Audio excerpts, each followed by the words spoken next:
The war that was meant to be over in months dragged on for 4 brutal years. Millions had already perished, and the world was drowning in blood, mud, and shattered dreams. Yet, even after years of stalemate, leaders still believed they could win. So how did it all end? What finally broke the deadlock and brought World War I to its devastating conclusion?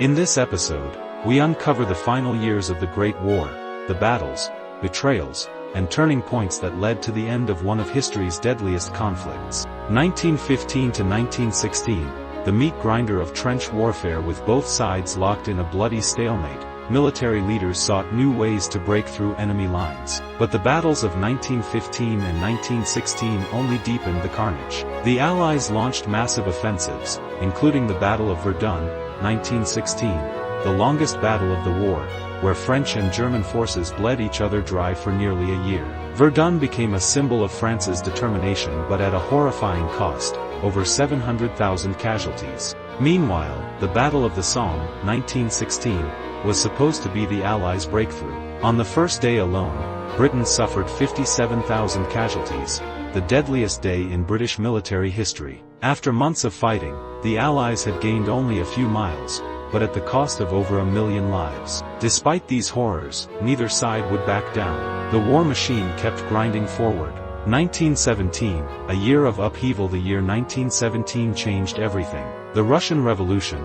After suffering massive losses and economic collapse, Russia erupted in revolution. By the end of the year, the Bolsheviks seized power and pulled Russia out of the war with the Treaty of Brest-Litovsk. For Germany, this was a major victory.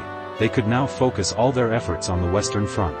The U.S. enters the war, but just as Germany celebrated, a new enemy emerged. After years of staying neutral, the United States declared war on Germany in April 1917. The tipping point? Unrestricted submarine warfare, where German U-boats sank American ships, and the infamous Zimmermann telegram, where Germany tried to convince Mexico to attack the U.S. With fresh American troops and resources arriving in Europe, the balance of power began to shift. 1918, the final showdown, the German gamble and the Allied counterattack. With Russia out, Germany launched a last-ditch offensive in spring 1918, known as the Ludendorff Offensive. This was Germany's final attempt to win the war before American forces arrived in full strength. The Germans made rapid advances, reaching within 50 miles of Paris. But they had overextended themselves. The exhausted German army could not sustain its momentum. In July 1918, the Allies launched a massive counteroffensive, known as the 100 Days Offensive. With fresh American troops, superior tactics, and German morale crumbling, the tide turned. By September, Germany's allies, Bulgaria, the Ottoman Empire, and Austria-Hungary, began collapsing. German soldiers were surrendering en masse, and revolution was brewing at home.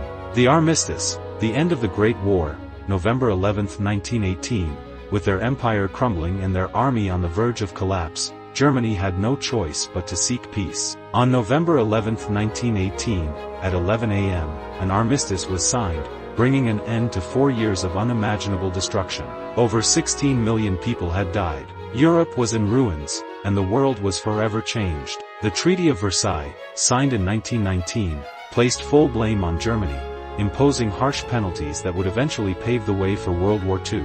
World War I was supposed to be the war to end all wars, but in reality, it only set the stage for future conflicts. The world would never be the same again.